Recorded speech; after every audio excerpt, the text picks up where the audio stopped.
It's the afternoon of Saturday the 10th of April. Roger de Vlaminck arrives at the Brooklyn team's hotel in La Mollet, north of Paris. His teammates and the team personnel are already there to meet him.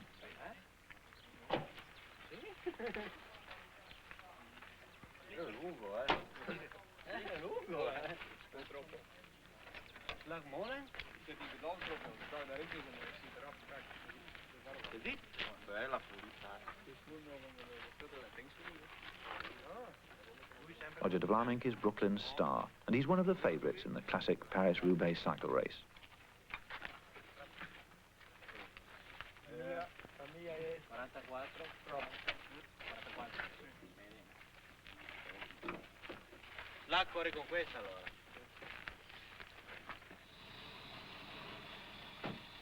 Eddy Merckx arrives at the Molteni team's hotel in Seville.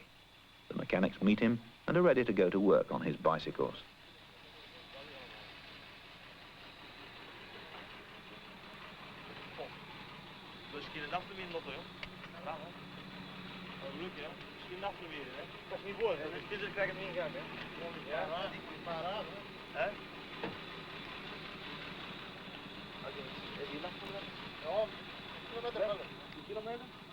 Eddy Merckx is the biggest name in professional cycling, and he has dominated the sport in an exceptional manner for several years.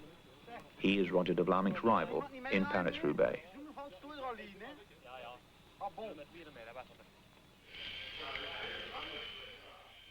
The legs are shaved for a massage, one of the most important steps in preparing each individual rider.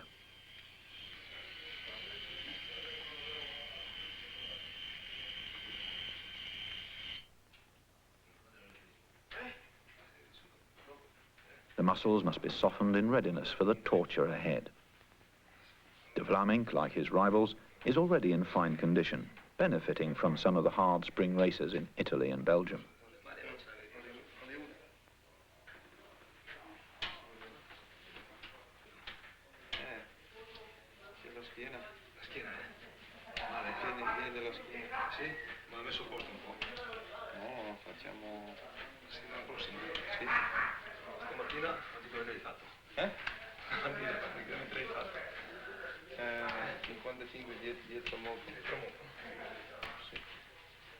Ma non forte però, eh? Ah no, non vale più andare forte.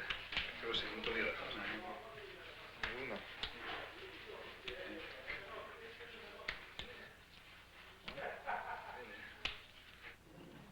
Pas juste?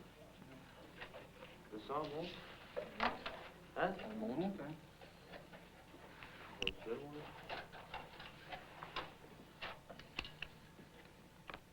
Eddy Merckx personally supervises the preparation of his machines. C'est vrai qu'ils disent toujours que c'est le mec qui travaille au vélo. Mais là, ils verront que c'est pas quelqu'un d'autre aussi, hein? Dicono che sempre il mec che lavora la bicicletta. Adesso vede chi lavora,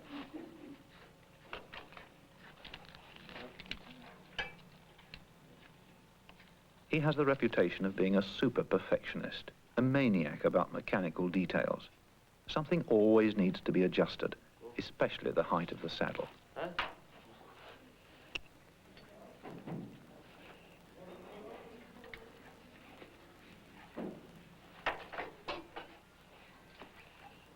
Giacomo, bisogna misurare se non è più basso quella sinistra. Sì. Ho toccato uno prima perché ero più basso, ma giusto questo qui. No, sì, allora è quello. L'ho messo già a posto. Vuoto, Sì, no, allora va bene. No, pensavo che... perché l'avevo detto a Giuliano? Sì. No, me l'ha detto lui. Sì, d'accordo.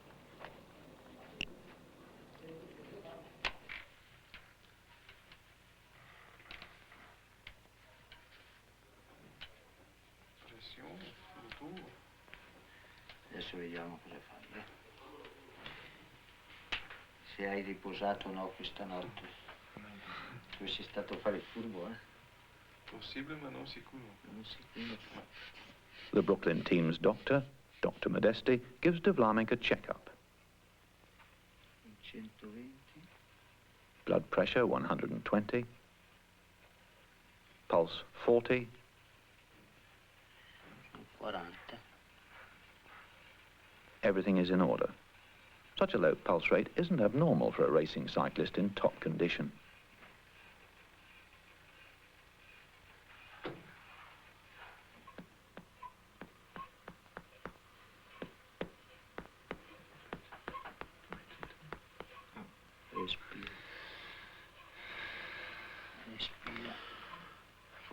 questo? Un po'. Eh? Uguale a lui. Un pochettino di più te. Un po' meno De Witt e lui uguale a De Witt. Che io? Sì. Come mai? È sempre così, Sì? Tipo 2 o 3 giorni che poi non corri, il fegato subito rientra un po' nel volume normale. Poi per un corridore che corre continuamente. In Chantilly, the Flandria people are very optimistic. They're counting on the Belgian duo of Freddie Martens and Marc de Meyer. Freddie Martens, on the right, is 24 years old, the new superstar of Belgian cycle racing, and so far he's the predominant rider this season.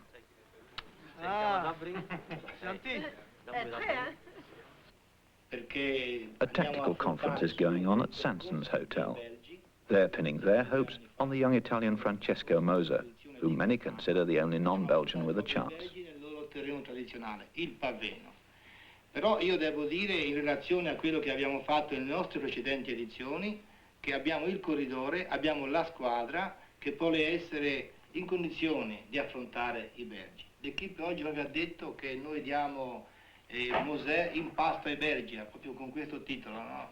Perché Moser lo considerano anche i francesi il corridore unico per battere i belgi. Una corsa difficile perché oltre ai belgi sono molti leader, molte squadre difficili. Io in ordine di iscrizione devo subito elencare... In Italy, Francesco Moser is hailed as the new great hope. At last, a new campionissimo who might live up to the glorious past, reminiscent of the great Fausto Coppi.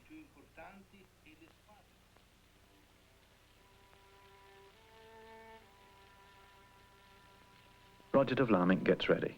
Psychology plays a big part, a question of mind over matter, and Paris-Roubaix is a special challenge for him. Like Merckx, de Vlaeminck has won the race 3 times. It's his ambition to set the record of 4 wins in the finest and most difficult classic event in professional racing.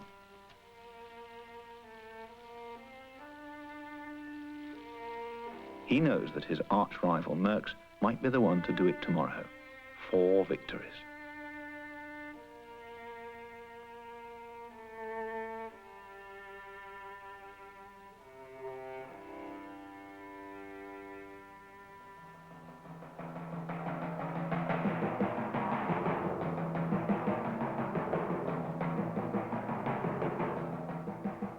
What gives Paris-Roubaix its reputation as the hardest and most fascinating of all classic one-day races is the drama which always accompanies the last part of the course, over the infamous l'Enfer du Nord, the Hell of the North.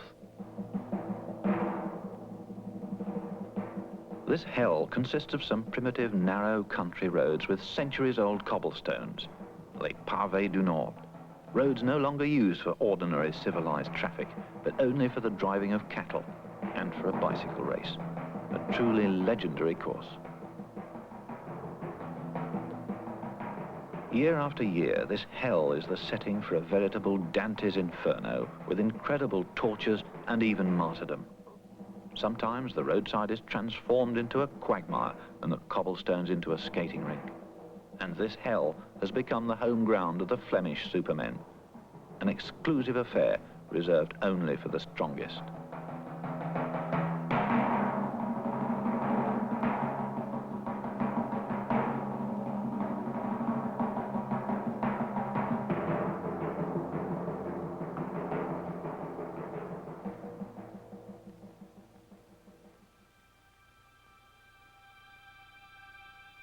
Sunday, the 11th of April. It's 7:30 in the morning. From here at the square in Chantilly, the 74th Paris-Roubaix will start in a couple of hours. The race was run for the first time in 1896 and has since been run every year except during the war years. And every year adds to the legend of the Hell of the North.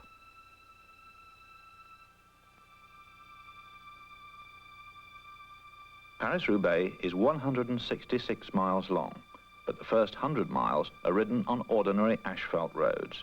It's at Novilly that the course's strategic zone commences, the terrible Pavé du Nord.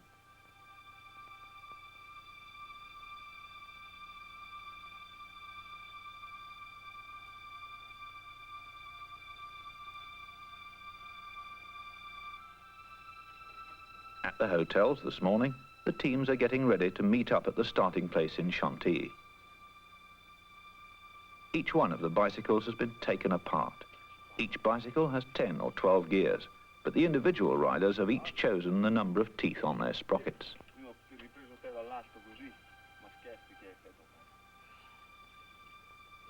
The machines of Moser and his best support rider, Ole Ritter, are equipped with specially strong patented tyres in the hope of avoiding too many punctures on the almost impossible cobbled roads.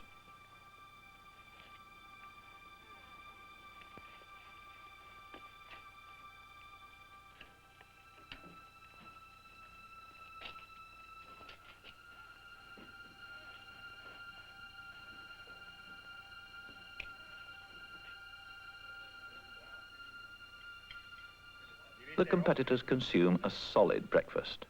Brooklyn is a good team. Roger de Vlaming can expect loyal and effective support from riders such as De Witt, De Monk, Van der Slagmolen, Borgognoni, Gualazzini, Osler. They are all riding for de Vlaming's chance.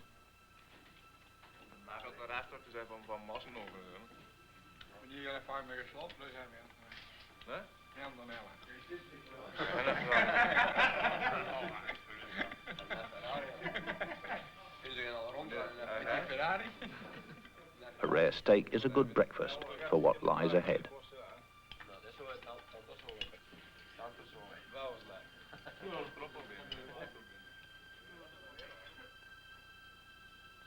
It looks like it's going to be a Paris-Roubaix beneath clear, sunny spring skies. Some of the teams are using the ride to Chantilly as a warm-up in the morning chilly air.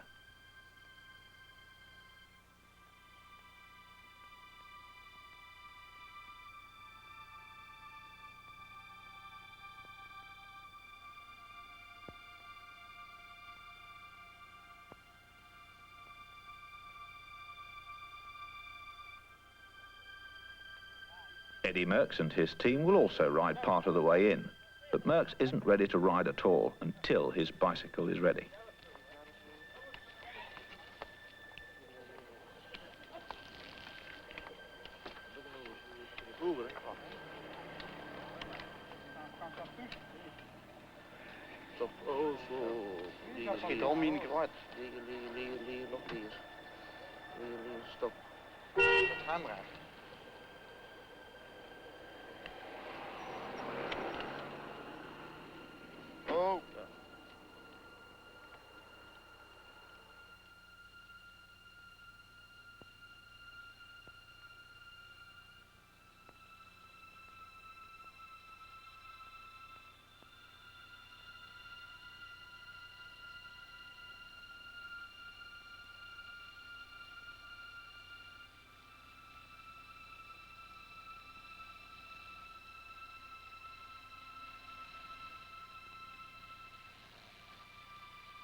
All 15 teams are now assembling in the square in Chantilly.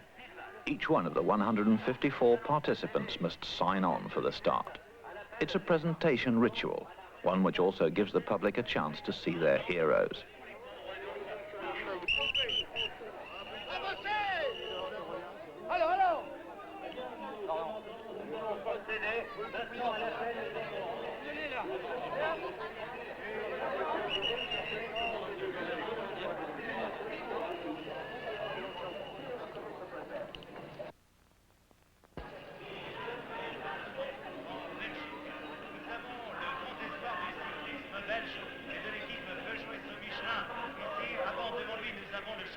Willy Terlink et Jean-Luc Vandenbroek. Jean-Luc Vandenbroek, dossard 104, deuxième de Milan-San Remo. Nous l'avons vu également longtemps, seconde Paris-Nice. The French have long since given up all illusions. It's many years since the French riders have been able to hold their own in this great French race. The last French victory was 20 years ago. But that isn't stopping anybody from cheering the national heroes. Tour de France winner Bernard Thévenet signs in. Bernard Thévenet donc nous rejoint ici pour participer à ce 74e Paris-Roubaix. Vous le savez, des ennuis de santé l'ont éloigné du succès dans Paris-Nice. Eh bien, peut-être Bernard Thévenet... And veteran Raymond Poulidor, 40 years old, but still among the best. Raymond Poulidor, vainqueur de la Flèche Wallonne de Milan-San Remo, 20 fois champion du monde des grimpeurs, 2 fois.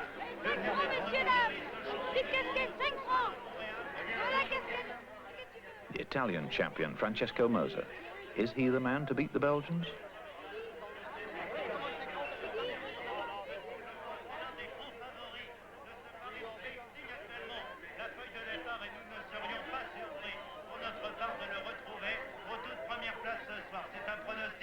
D'être hasardeux que nous sommes en train de faire, mais la forme affichée par le coureur dans Tirrenia Adriatico et en particulier dans le Tour des Flandres, eh bien laisse parler que la condition physique.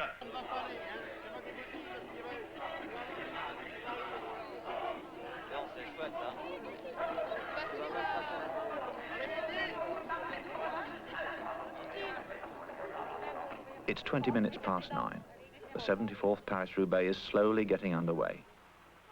Ahead of them is 166 miles, and the riders are expected in Roubaix in a little more than 7 hours. But how many will arrive?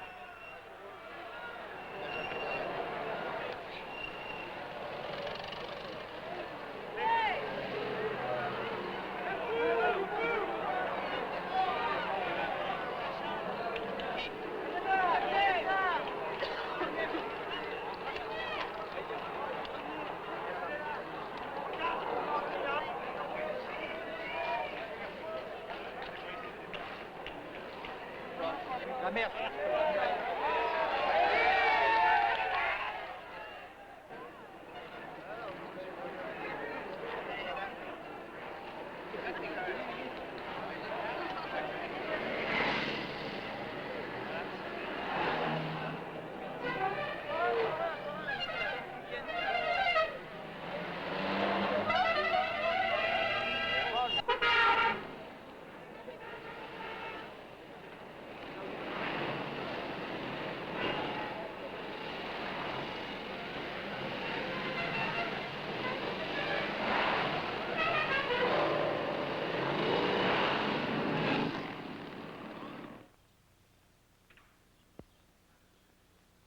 And at the Municipal Stadium in Roubaix, preparations are already being made to receive the race, still over 7 hours away.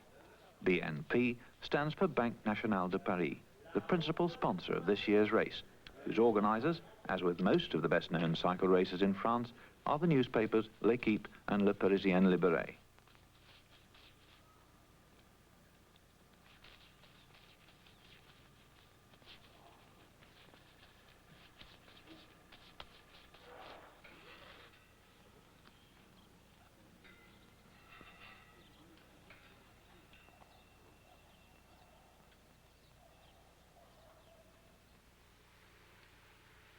The field is neutralised through the streets of Chantilly until it reaches the official starting line, and then it's a free-for-all outside the town.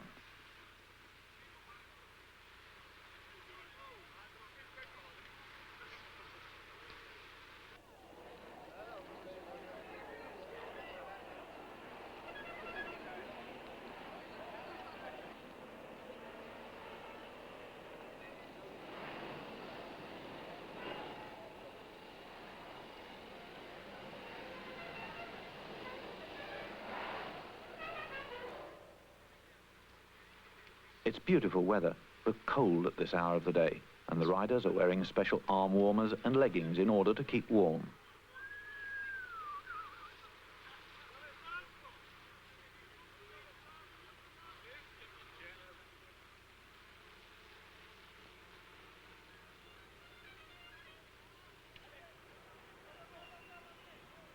This is where the race is to be let loose, with the Chateau of Chantilly providing the backdrop.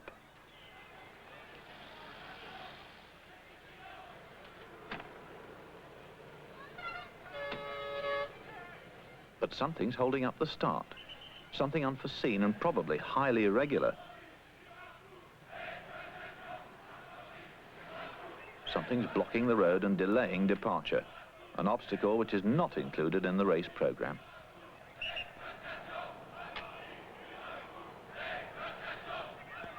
It's a demonstration.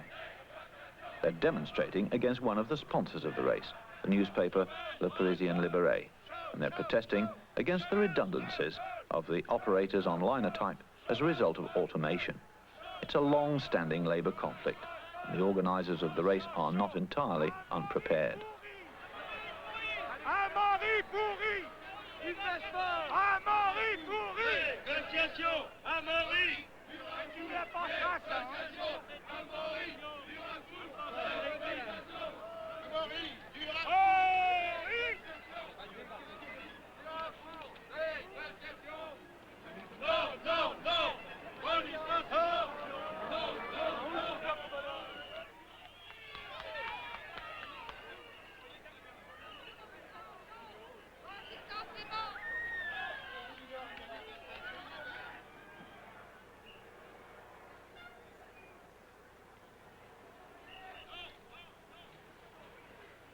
But the delay can also be used for adjusting one's saddle. It's such a quiet moment that Brooklyn's service car even allows Merckx to borrow a spanner.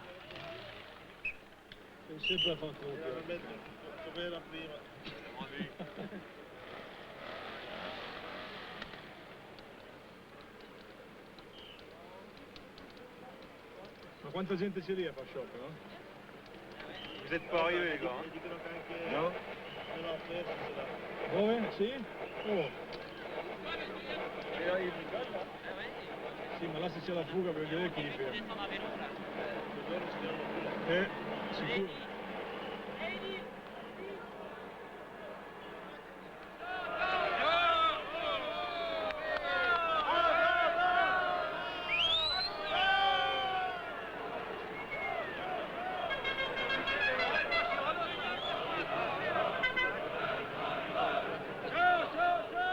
A professional bike rider is, of course, a moving advertisement, so why not a little space for the workers? The riders are let through in single file. The chain gang run the gauntlet of epithets about the capitalists who've organised their race. A political lecture for the road.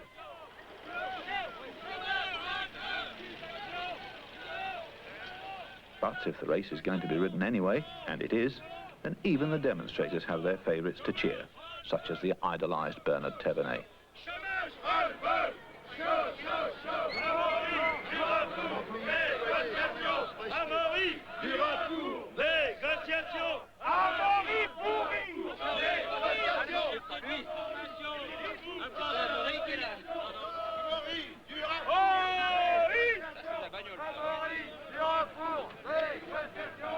C'est pas lui qui travaille, c'est nous. Y'a pas de ligne, là?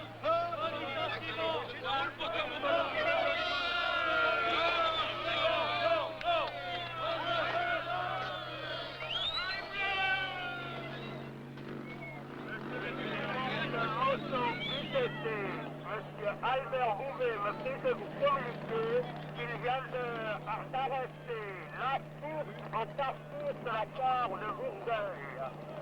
Comment dites-vous, voulez-vous répéter doucement?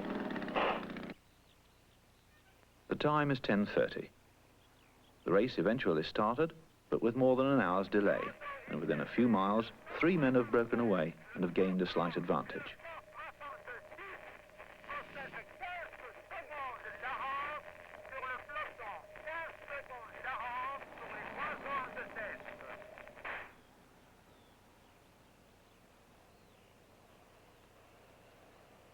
Three French riders who in any case don't have a chance, which is perhaps why they're trying to distinguish themselves at this early stage when the favourites are still idling and nobody's interested in increasing the pace.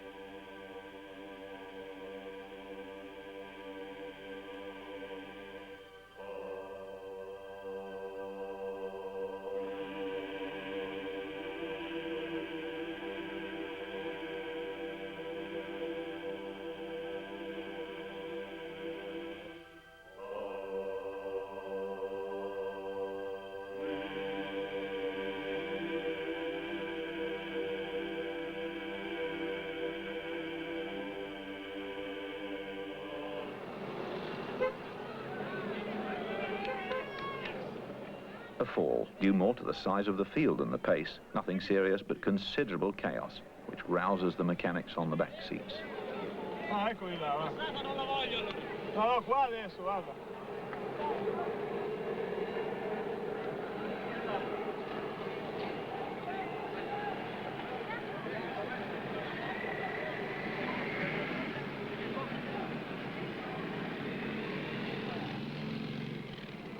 The damage is quickly repaired, and at this slow pace it's no problem for the casualties to reach the field again.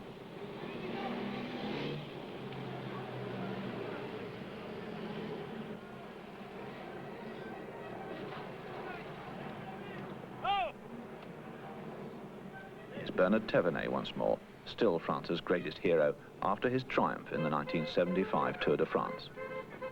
He doesn't have much of a chance in Paris-Roubaix because he's not good enough on Les Pavés.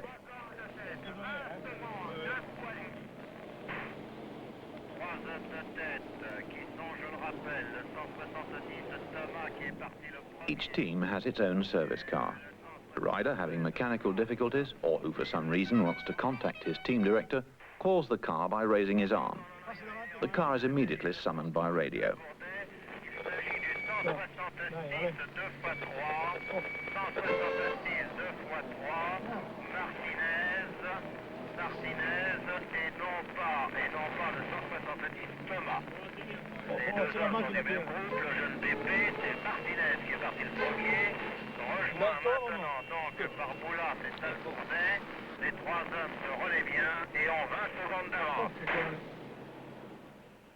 The 15 service cars are placed in a definite order, for which they've drawn lots.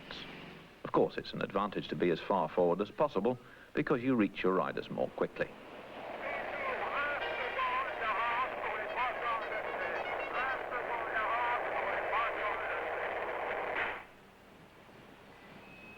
L'avance des trois hommes de tête est toujours de 20 secondes, 22 fois 10 secondes. Je rappelle pour ceux de nos confrères qui n'étaient pas à l'écoute que le départ réel a été donné à la sortie de Solis. The time is 5 minutes to 11. The three breakaways have increased their lead.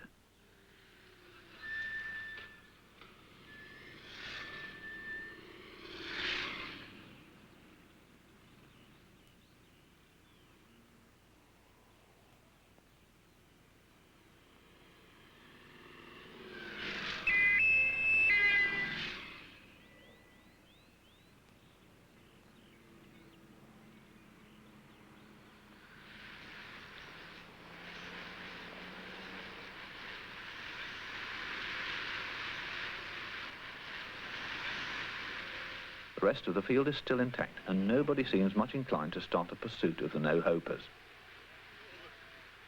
The many motorcycles swarming around the field are press photographers, film photographers, radio journalists, and internal communications people. Besides the official cars is a long cortege of press cars who determine their own position, either ahead or behind.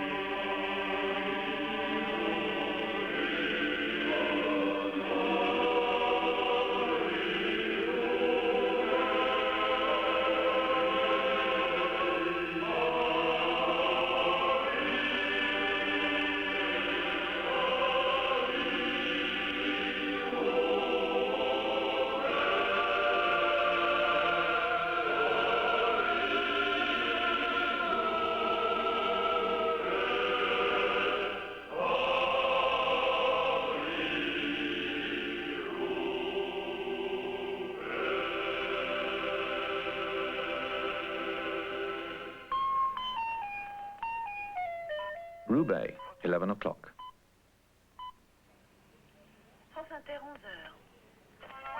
The Eurovision production chiefs, for the feature covering the last hour of the race, are worried about the delay. Les difficultés pour les 150 coureurs de Paris-Roubaix ont commencé bien avant l'enfer du Nord et ses célèbres pavés. Au moment où l'épreuve cycliste devait prendre son départ réel, à Vineuil s'affirma dans l'Oise.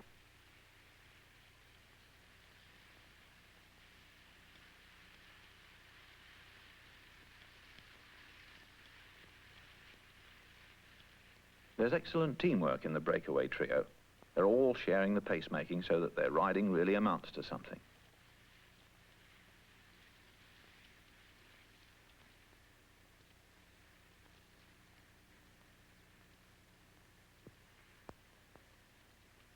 They've built up an advantage of nearly 9 minutes, which still isn't particularly disturbing for the main favourites of the race, and the field's pace is still moderate.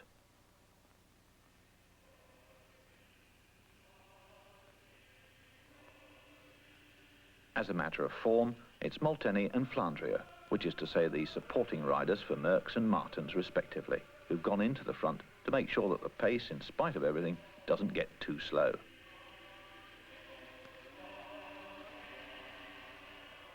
Merckx himself and Martens, they've gone ahead on a quick reconnaissance of the situation.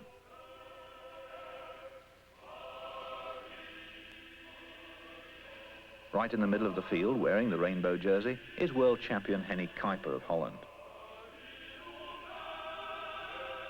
And sheltering behind his support rider Gualazzini, Roger de Vlaming, waiting.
The field rides through Compiègne.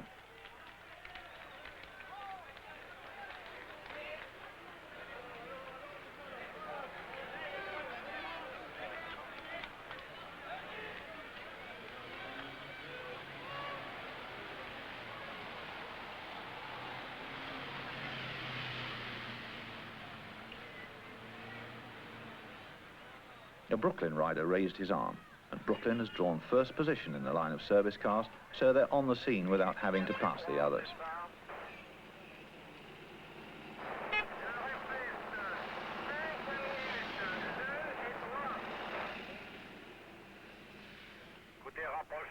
Changing a wheel can take a maximum of 10 seconds.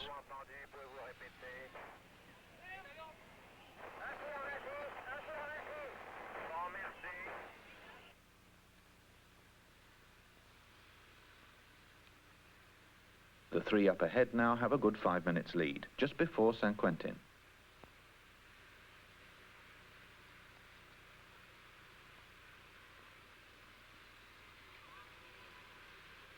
All three still seem very fresh, and they take turn in the lead with a smooth, harmonious rhythm.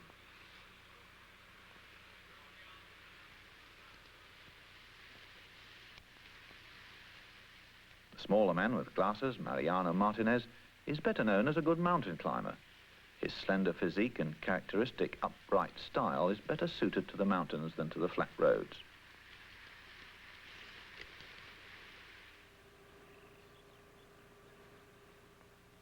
One of the three, Jacques Boulas, has punctured. Fortunately, the Jobbo team car is right behind the breakaway group.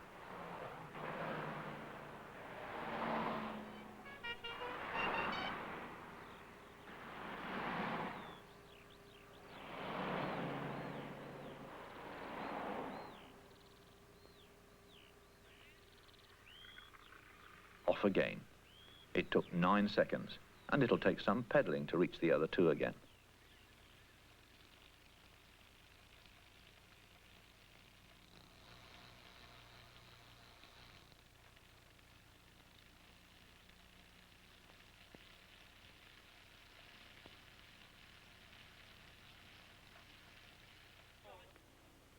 Meanwhile, the race has arrived at San Quentin, but here something unexpected happens.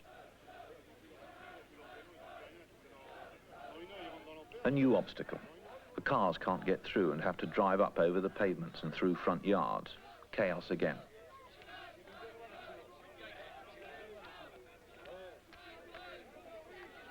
The bike race has turned into a steeplechase. It's another demonstration for the laid-off workers of Le Parisien Libéré.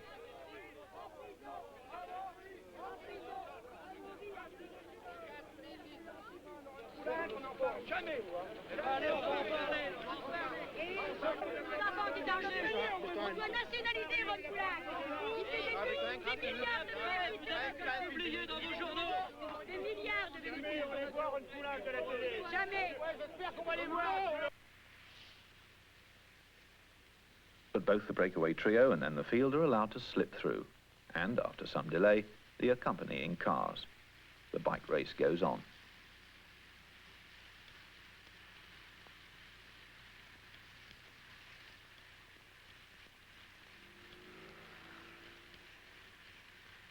The trio's advantage has begun to diminish because now they're approaching L'Enfer du Nord.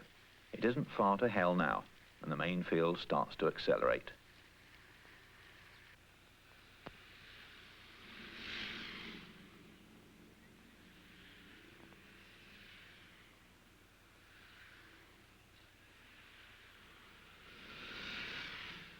Through Le Cateau, only 4 miles before the first cobbles, and the field have gathered speed.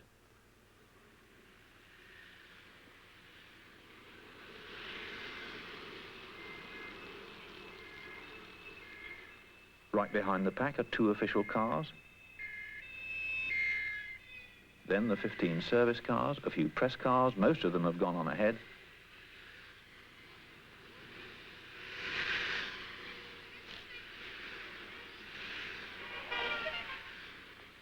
The doctor's car, an ambulance, more press cars. The cavalcade ends with the broom wagon, so called because it sweeps up the riders who've retired from the race.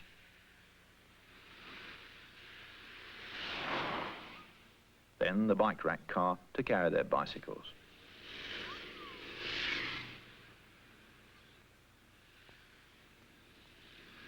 Neuilly, immediately before the rough stuff. The time is 10 minutes to 2.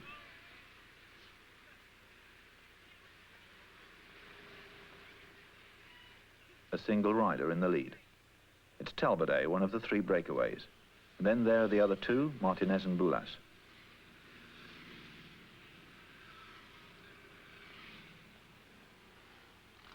But there also is the field.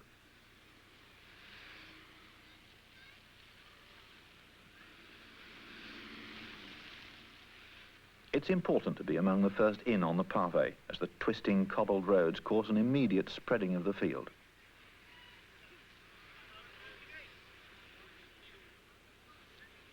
This is where hell begins. The first stretch of pavé is only 2 miles long, but terribly difficult. The surface is completely deformed, and here, past Neuilly, there's a steep hill as well. And who's the first man in? It's Talbot. He doesn't appear to have considered resigning yet.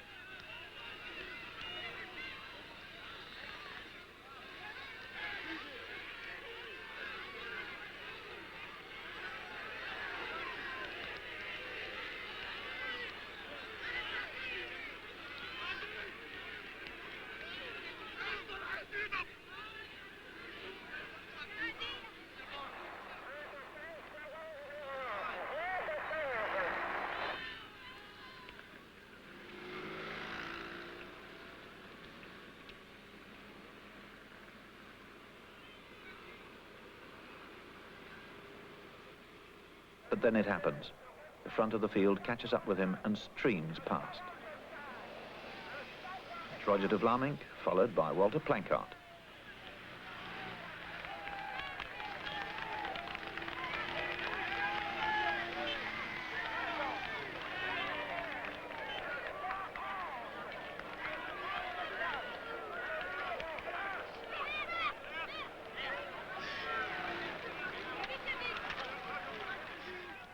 De Vlaeminck is now in the clear and forcing the pace.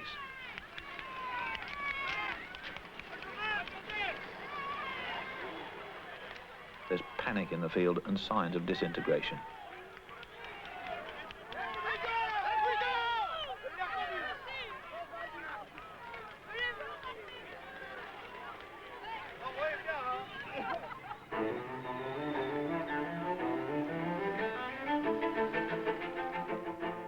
De Vlaeminck continues his tremendous push.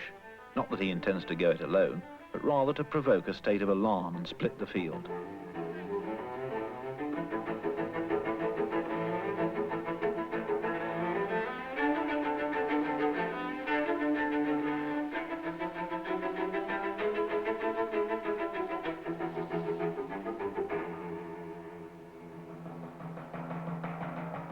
Behind him and leading the pursuit is his sworn enemy, Freddie Martens.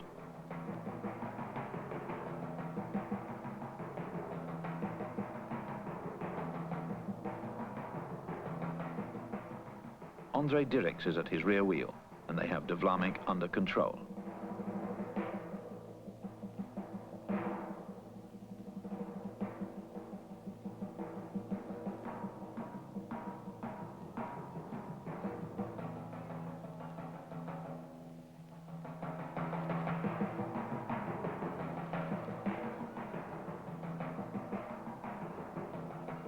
But the wild dash for the lead has had a dramatic effect. It took just a couple of miles to split the field.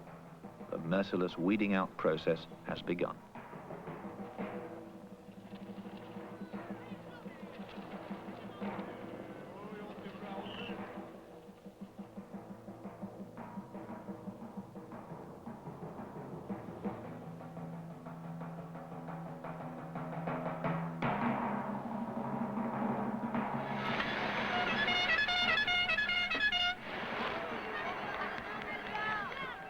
In the front group of about 20 men are Moser, Dirks, Planckaert and 2 or 3 Brooklyn riders behind De Vlaeminck. But Merckx is here at the head of the second group, and behind him, Walter Godefroot.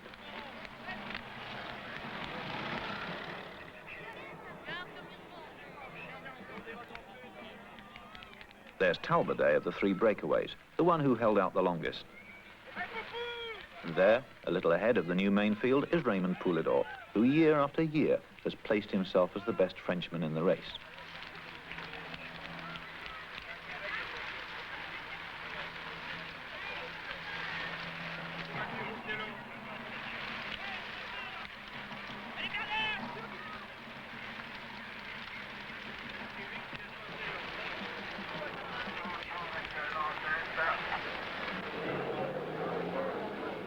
At the rear, the weak and the more unfortunate are being left behind, while those who don't like cobblestones prefer riding along on the roadside. An accident here on the first stretch of pave can be disastrous. This is where the broom wagon has something to do when they start giving up.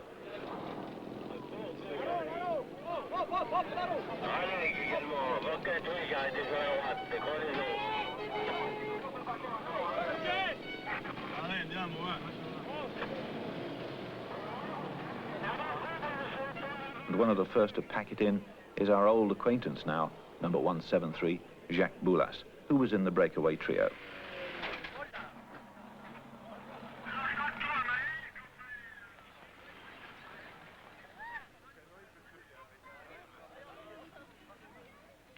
There he is, poor Boulas, completely done for, and the end of Paris-Roubaix for him.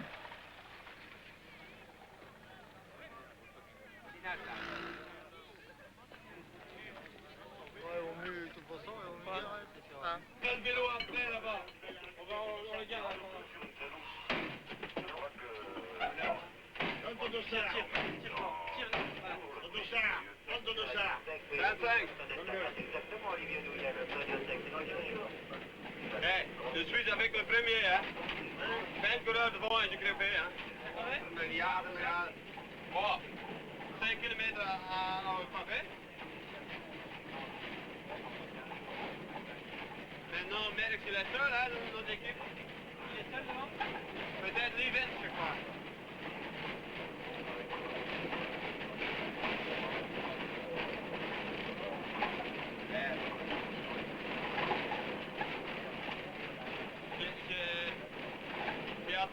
presque 2 minutes pour la voiture. Hein. Beaucoup de coureurs et la voiture sont derrière après 2-3 minutes. Hein.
Tu dois être la première loge maintenant. Non.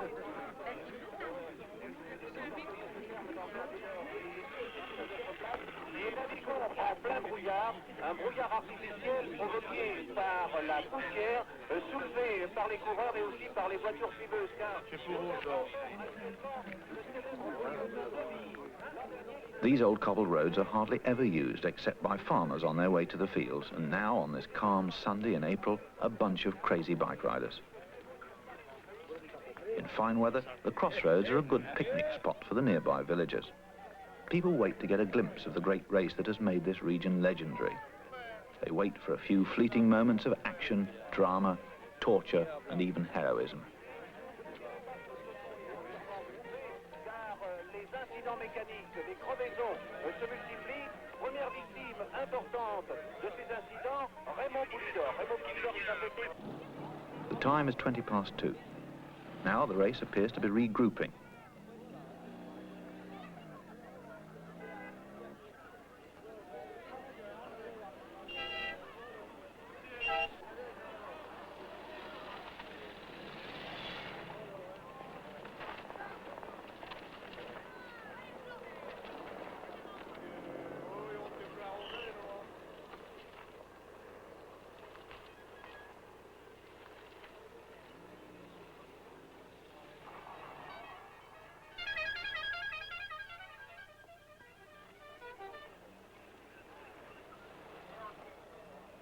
And there's not much distance between the two leading packs. In other words, Merckx's section has closed on de Vlaming's group.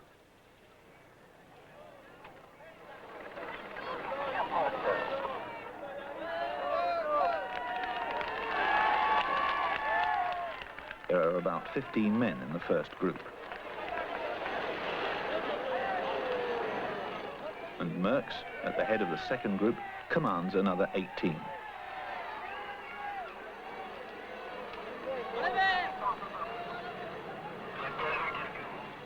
But Martens isn't in either group.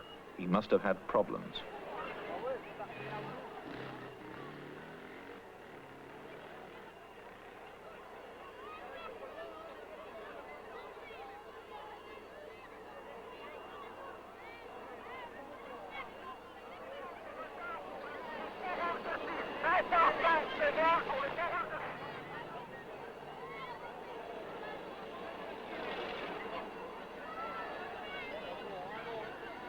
There he is, hidden behind a motorcycle, a little ahead of the main field.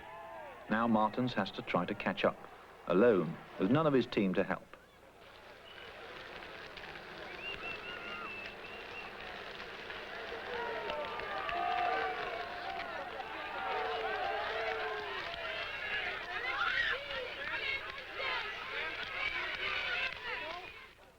A mile later, and the situation is fairly obvious. They're still pounding away in the leading groups. Several in that company don't want to make it easy for Martens to join on. Dirks is leading the way, in front of Roubaix. Once again, the Flemish riders are dictating the pace. Despite the tremendous pressure up front, Merckx's group, led here by Godefroot, is about to make contact. Only 7 seconds separate them, so a merging of nearly all the men that matter is imminent. How far now does the hapless Martens lag behind? He's got to slog away at it in order not to lose his chance. If the main group swallows him up, and they aren't far behind, he risks getting stuck with them. Martens is a very strong rider, particularly in time trials, but it's remarkable that none of his teammates up ahead have come back in order to help him.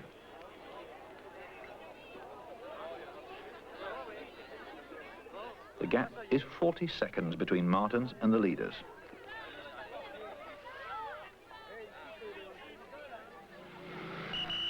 And there's 20 seconds between Martens and the main field, here being led optimistically by the Dane Ole Ritter. Ritter has always been well placed in Paris-Roubaix, and it's obvious that he intends making his presence felt.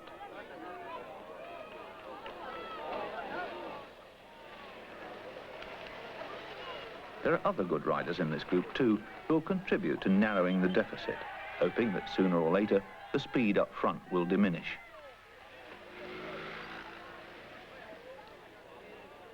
But most of them are doing their utmost just to keep up. The back end of the field is starting to fall apart, and one by one the stragglers have to call it quits. The weeding out mercilessly continues.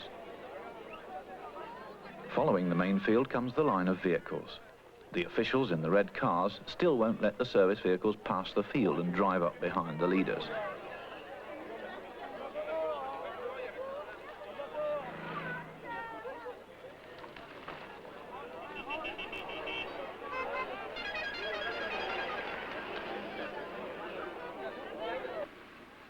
The red Peugeots also direct the traffic. They're the command centre of the race, from which the other vehicles are kept notified about the positions of the riders by radio. And likewise, the service cars are called up singly when needed. A fall, number 163, Hervé Enordi of France.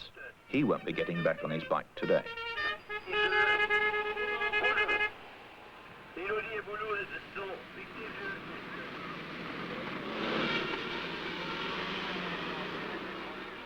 The service cars keep an eye on the right side of the road.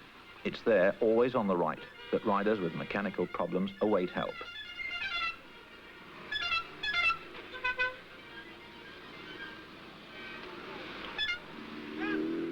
Such as here, for example. It has to be quick now, because so much is happening up ahead. And he'll have to do the best he can with that wheel.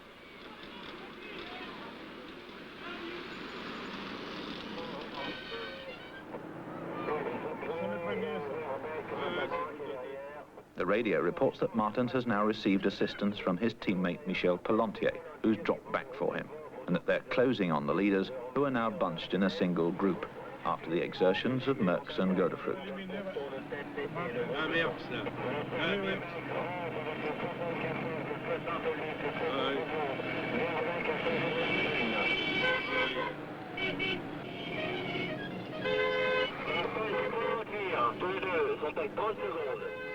Now de Vlaminck has to be notified that Martens is approaching.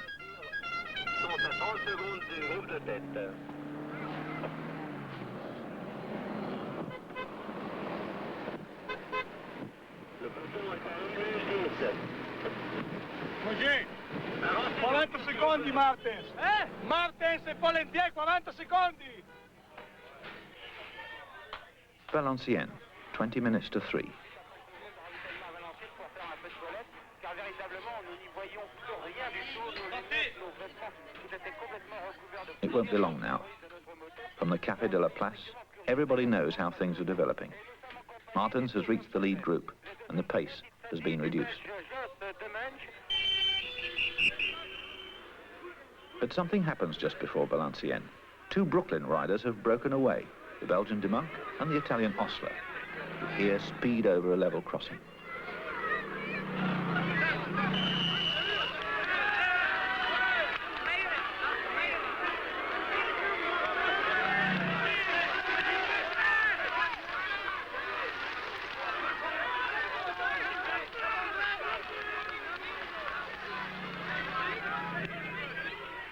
This breakaway is a tactical manoeuvre. Neither De Monk nor Osler are among the real contestants in this race. They've been sent by De Vlaeminck with the intention of forcing his rivals to greater activity. It's obvious that De Vlaeminck wants to dictate how the race is to be ridden this year. He's on the offensive, even with this ploy by his own support riders.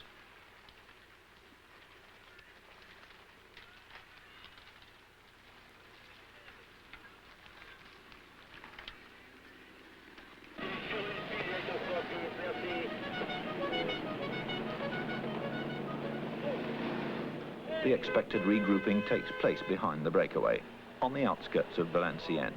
Kuiper, Poulidor and Ritter have caught up. It was their last chance to be included in the finale, which begins after the feeding station in the town. Some of the very worst cobbles are waiting further north. The race is barely halfway into hell.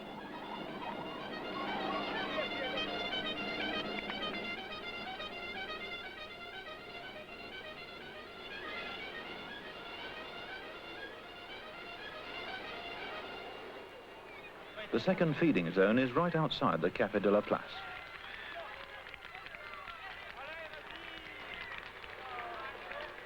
There's a lunch bag for everyone.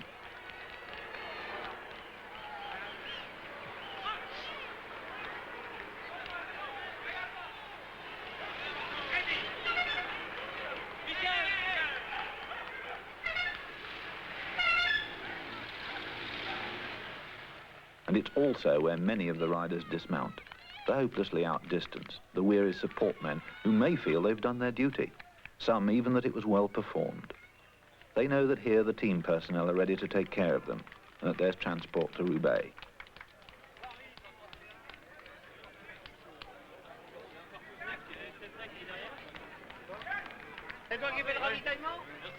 Some of them gave up long before Valenciennes, but were lucky enough to get a lift from private motorists just out to see the bike race.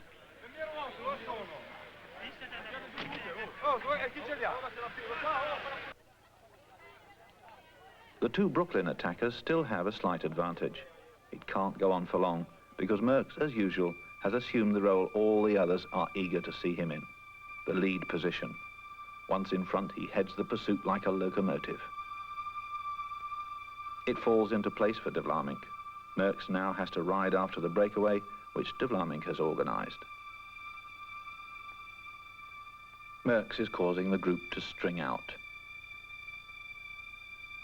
The new pack is about 40 strong, here where the paving stones of hell start again.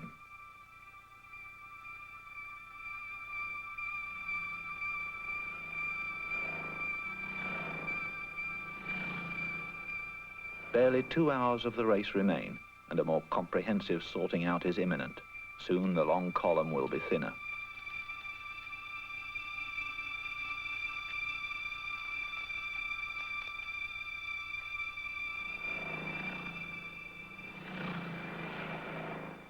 Another fall. The battle for a place is hard and dangerous on the sharp stones, where the speed is again fast and furious.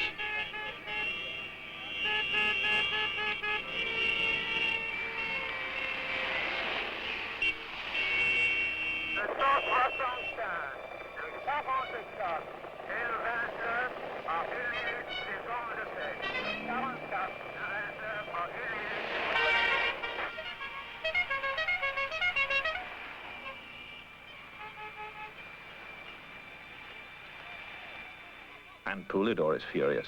He wants a wheel, and now.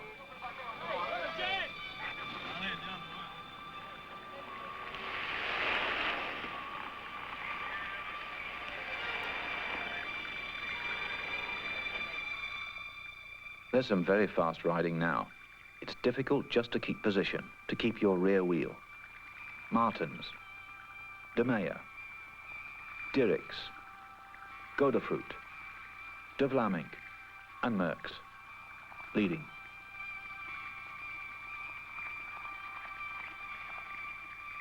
Merckx attempts to break the others with his tremendous power.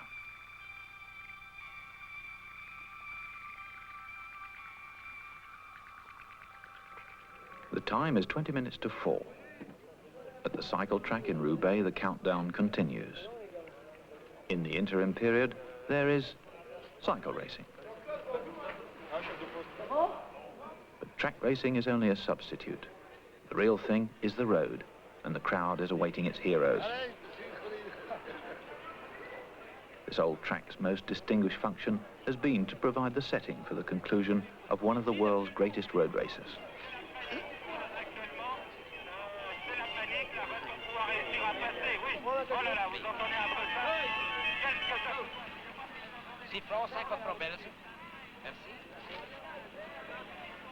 Roubaix is close to the Belgian border, and today the track is a mecca for thousands of them. A few things have been happening in hell. The two Brooklyn breakaways have been overtaken. Straight afterwards, a lone rider took off. It's Frenchman Sabille, who bravely takes his life in his hands.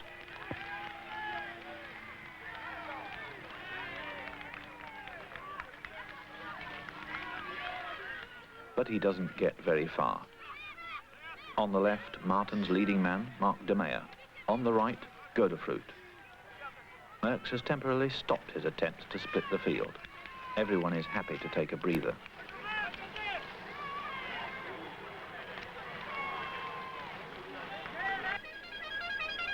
More mishaps. A Brooklyn rider is among the unfortunates.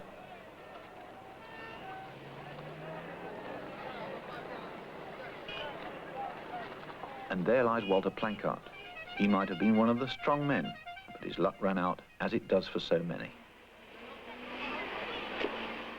They're waiting for the doctor and for transport as the Brooklyn car rushes off to De Vlaming again.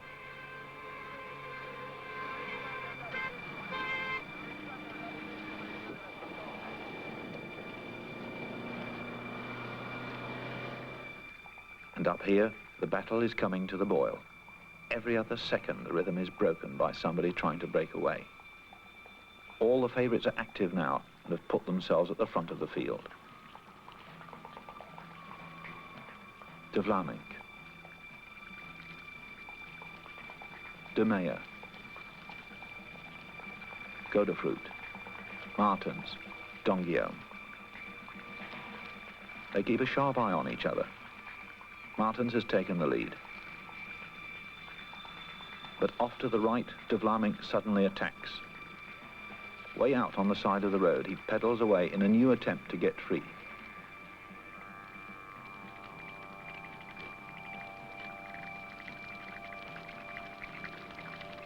Moser is the first to react, and then Martens.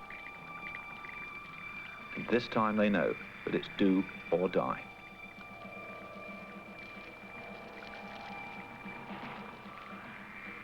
De Vlaming once more in the process of splitting the field. Martens gives it all he's got to overtake his two rivals. Finally, he catches up with them. Right behind him is Godefroot and Ras, and so the situation levels off. But the field shrinks. About 25 men are still together, with around 22 miles still to go to Roubaix. One after another, they falter.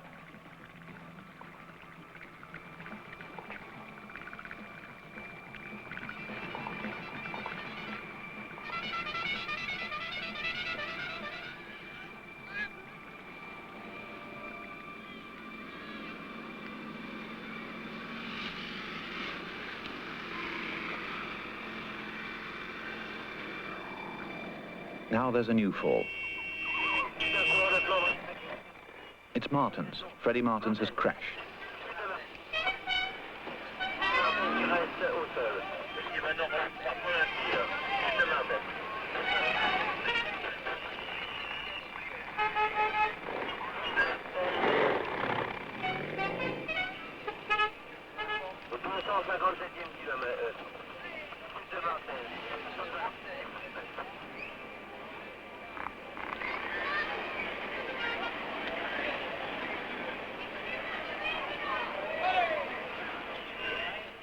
The young Belgian star has no hope now of success.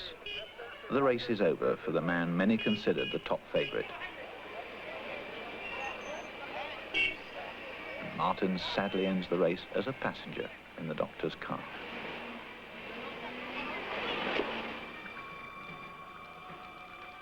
Walter Godefroot has taken the lead, and now it's his turn to force the pace so that it hurts.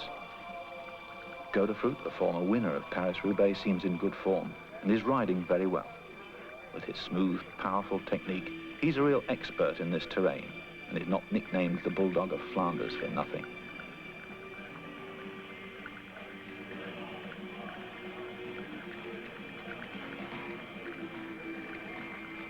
And suddenly it happens. 4 men have broken away: Godefroot, De Meyer, De Vlamingh and Kuiper.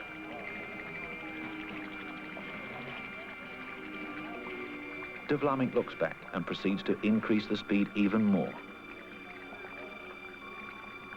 Notice De Meyer tucked into De Vlamingh's slipstream. He's riding for himself now. The crash by his captain Martins has released him from all obligations.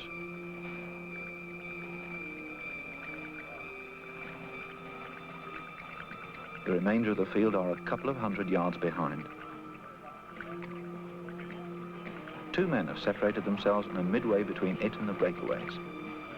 They're the 2 Frenchmen, Poulidor and Donguillaume, desperately trying to include themselves in this undoubtedly decisive escape.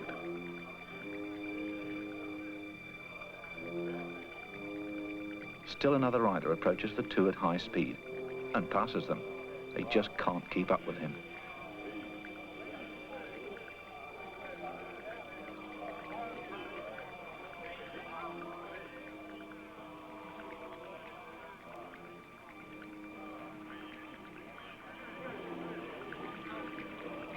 It's Francesco Moser, with his distinctive style. His still aerodynamic position on the bicycle is an imposing sight of almost effortless rotary action.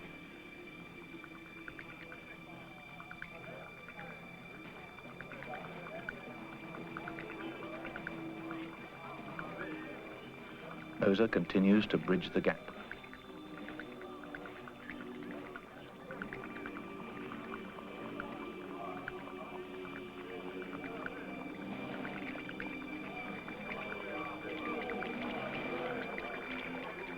And now Moser has made it, and there are 5 men in the leading group.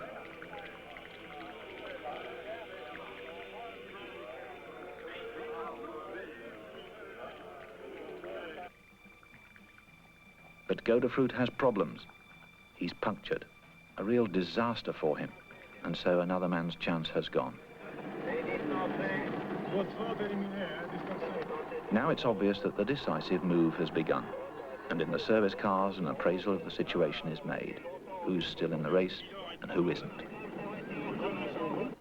The Italian Moser, the rival Belgians De Vlamingh and De Meyer, the Dutchman Kuiper in the world champion's rainbow jersey. These are the 4 who've gained for themselves a vital position.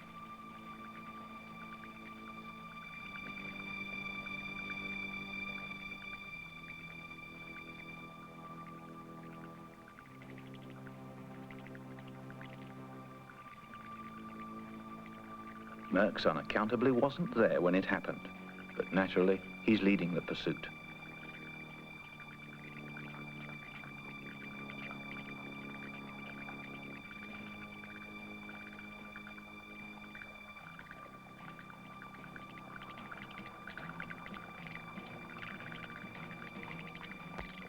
The Eurovision TV camera is positioned directly behind the 4 leading riders. The live transmission has begun, and we're into the final hour of hell.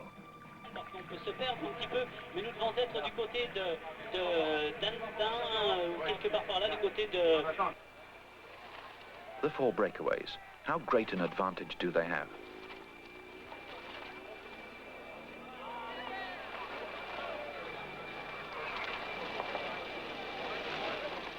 Ten seconds. 15. 20. 25.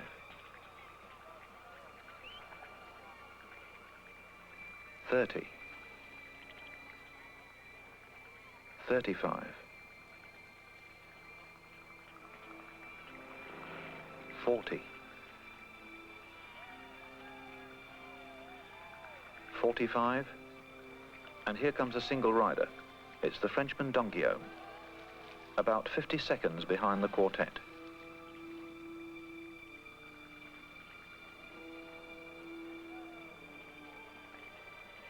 And here comes Merckx, Godefroot and the others, about 15 seconds after Donguillaume, and so more than a minute behind de Vlaeminck and the others.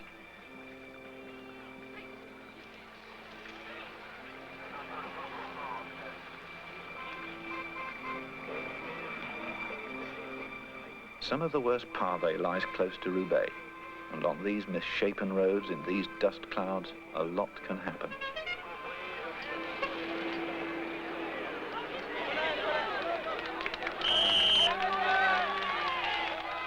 The four negotiate a sharp corner and chaos again.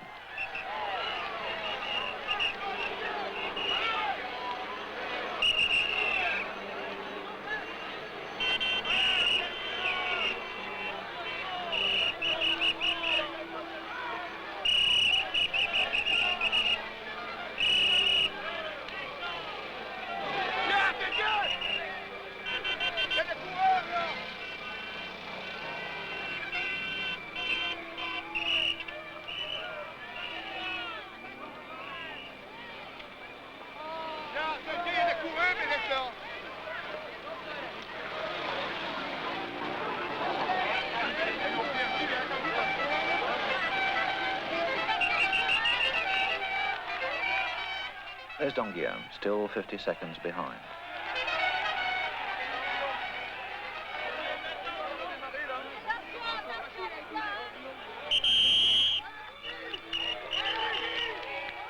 And the Merckx group, a good minute behind the leaders. Now there are only 12 men in Merckx's group. The rest are scattered in the dust.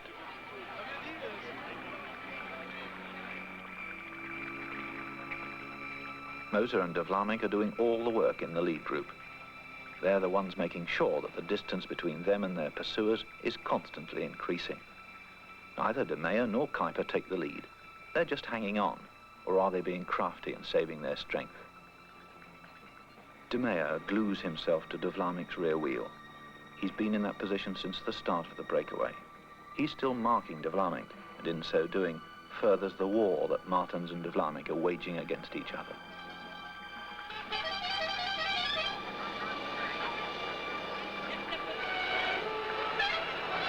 Kuiper is always at the rear. Is he tired, or is he waiting for a chance to get a jump on the others? That's his speciality, and that's how, a little unexpectedly, he became the world champion last year.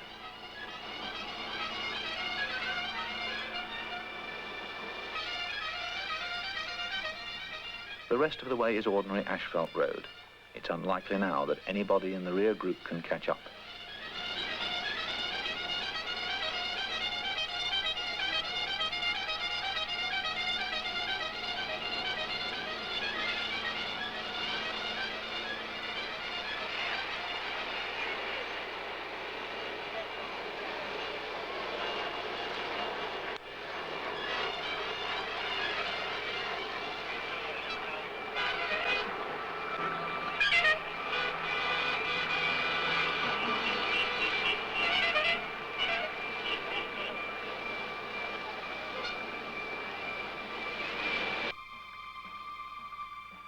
On the final miles, de Vlaeminck again keeps the pressure on.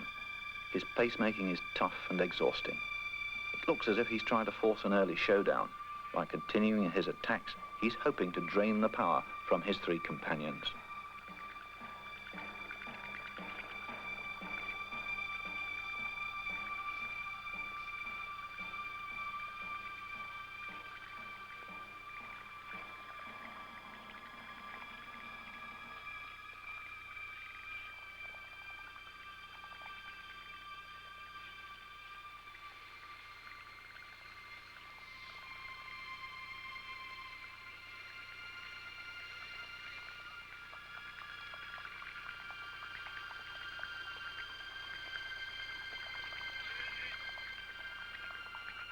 The Merckx group is about a minute and a half behind.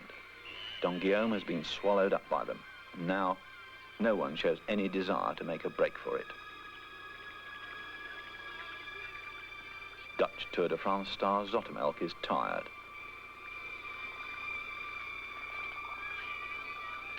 Merckx seems resigned to his fate.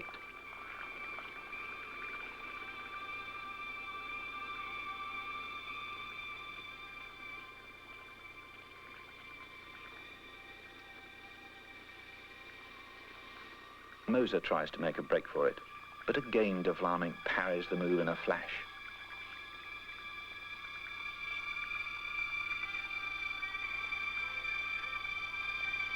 And Kuiper again, but de Vlaeminck sees it and is on his wheel at once.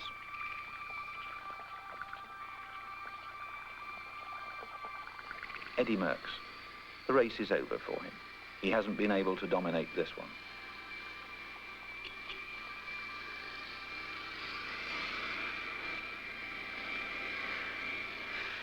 But suddenly, he mounts an attack.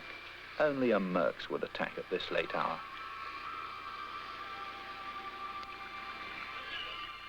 The final kilometre. Which of the four is the best sprinter? Normally it's de Vlaeminck, no doubt about it. And then Moser.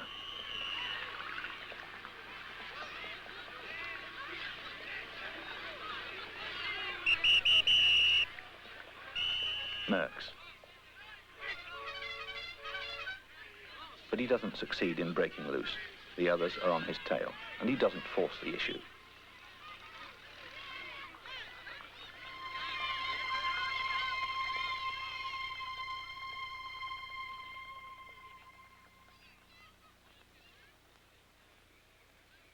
The time is 10 minutes past 5.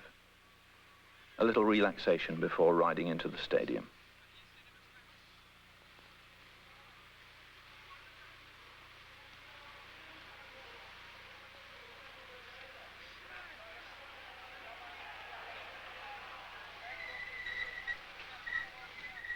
De Vlaeminck and Moser have probably expended the most in building up and consolidating the breakaway's lead.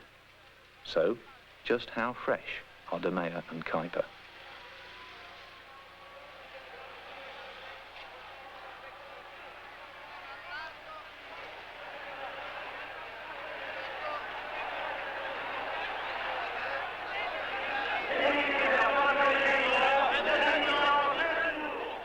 There are 1.5 laps to do on the track. De Vlaeminck maintains his command of the situation.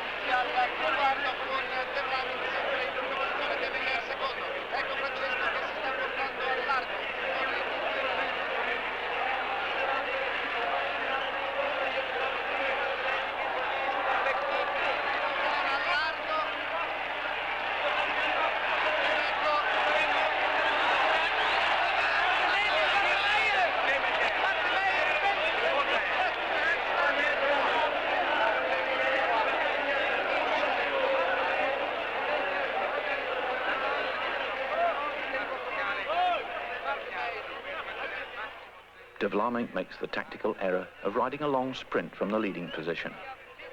Moser attacks from above, but he doesn't box in De Meyer, who slots in between them and rides a really explosive finale.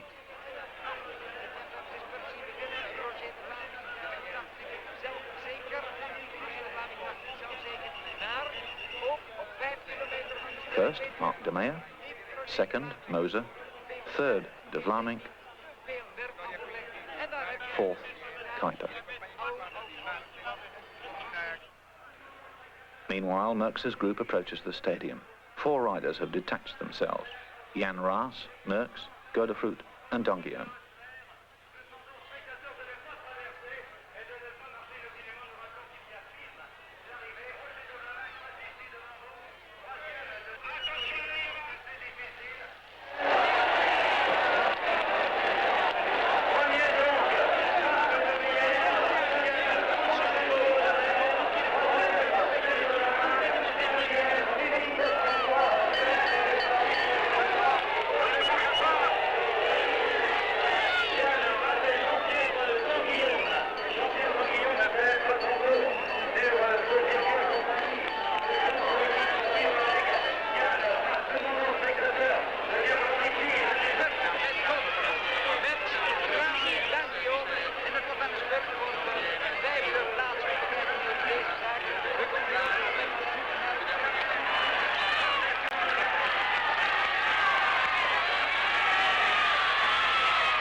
The surprise winner, Marc de Meyer, a tremendous triumph for this support rider who rode his own race when his star Martens dropped out.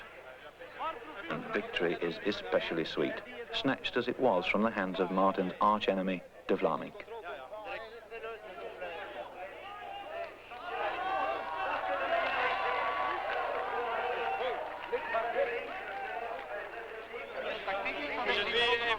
Zit zijn mensen die hadden patroon. Je maakt het een derde finale. Ik heb niemand als je wonen en Guillaume die aussi en finale. Nee, c'est vraiment beau et je suis content de les gagner. Che ancora una volta fra i due migliori ha tutto quello che non ha mai lavorato.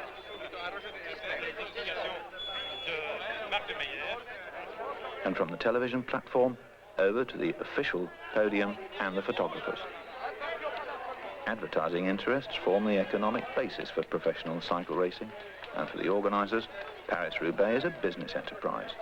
And so the Banque Nationale de Paris, the race's principal sponsor, is naturally in the picture, and that's what the bank has paid for.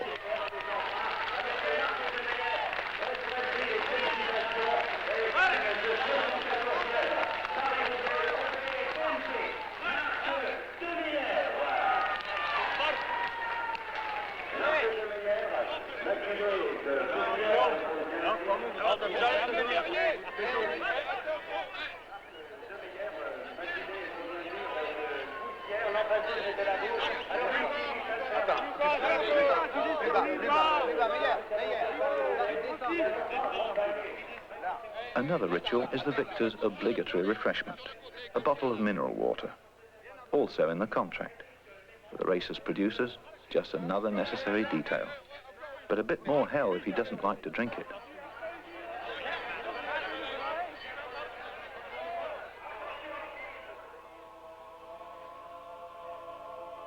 Eddy Merckx, inscrutable as ever.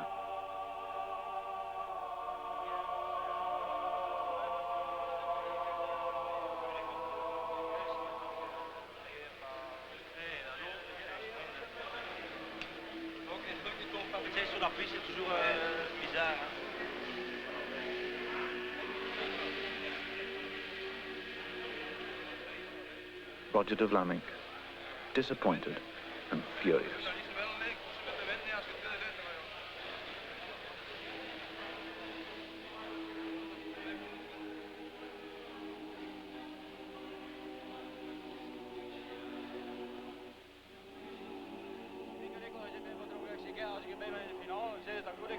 Marc de Meyer, the happy winner.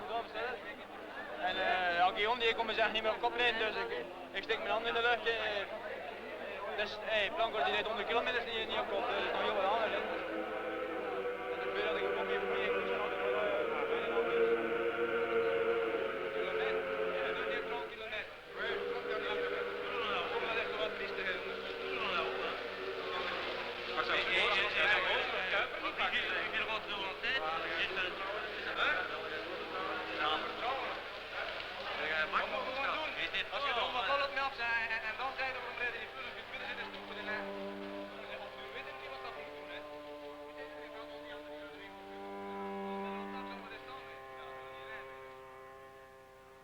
And that was Paris-Roubaix 1976.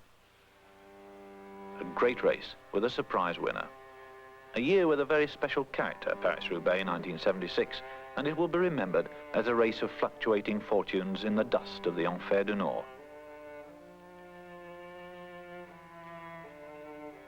In a week or so, the same cast will be assembled, the same actors, the riders, the journalists, the officials. The rivalry will continue, but few will have forgotten that Sunday in hell.